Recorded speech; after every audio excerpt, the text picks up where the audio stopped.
Hi, I am Bokatoli, and I'm part of an organization called Serendip Guardians, and we are based in Dimapur, Nagaland. We have been running this NGO from the past 8 years now, and the main focus of this initiative is to work on the mental health awareness, where we go out to different places around Nagaland and even nearby states around Nagaland, and we talk about the importance of mental health and its awareness. I cannot go to my mom and say, "Mom, I love you." That would be so awkward for the rest of the evening. In my interview, doing my research, Naga society and emotions, in my research, I found out that we are not emotionally satisfied by our parents. We find it somewhere else. And in my, in the numbers of clients that I have received and I deal with, I found a pattern that all of them, almost 99% of them, are emotionally unstable. And I find out that it's not happening at home. So we're going to talk about that, okay? So yeah, mental health is holistic in nature. That means you got to take care of this, you got to take care of your body, and you got to take care of your emotions. Those are the three things, okay? Mind, body, and emotions. Today's theme is really nice. It's owning your story, owning whatever stories, whatever struggles, whatever achievements that you have had along the way.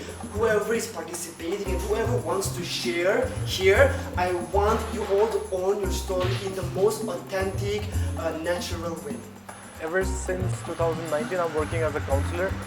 I finished my master's in 2019. I did in Shillong, and after that, I've been working as a professional counselor in schools, colleges, and universities.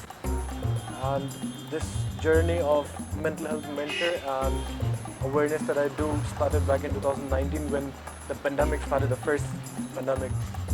And I still remember I was depressed as a counselor. I had to get away from what I was going through, and one of the ways I could express myself was this Instagram social media handle, Mental Health Mentor. When it comes to mental health, I want to talk about the stigma attached to mental health, And when we're talking about stigma, there are two things, that is self-stigma and then the public stigma. And when we're talking about self-stigma, see, there is a stereotype. It's a negative belief that, for example, people who are suffering from mental illness are dangerous, they are violent, they are somebody who should not, be inclusive in the society, and all this kind of thoughts that is attached to mental health. And when that happens, there is a prejudice, and this is an agreement to such negative beliefs and a negative reaction to people with a mental illness, and followed by discrimination, right? So if you see someone who is suffering with mental illness with your, stereotype prejudice, then it is more likely that you are going to be more violent to them, and you are going to be more aggressive towards or not accepting towards people who are suffering with mental illness. So it's important that we need to understand that mental illness is a medical condition, and this needs to be treated, and it has nothing to do with someone being possessed by a spirit, or it's been because of the character flaw, because of the personality weakness, and all these notions that is around mental health that needs to do away. I'm very confident to say our next generation is going to be mental health positive. All these social media posts, internet celebrities, and even international celebrities, right? They are talking about mental health. It's starting to become a normal topic.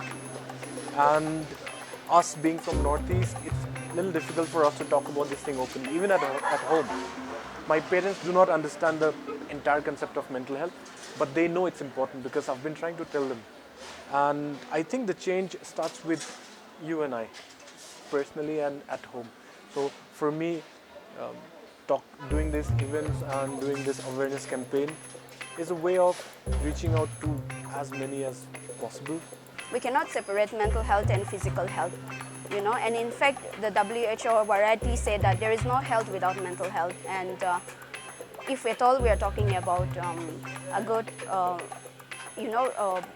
if at all we are talking about mental health, it's important that we know that we talk about it, we come out of it, even for a person who is struggling with it, and even for the people who are around, educate yourself about it, and seek professional help, because there is nothing wrong in saying I need help. Saying I need help can save somebody's life. If I never wake up to see tomorrow, don't lament over me, for I am not worth it. No grand funerals, for I wouldn't like it. Instead, silent funerals with lots of fresh flowers. No wreaths for me, for I fear them the most. Just a prayer and a pat on my cold cheek.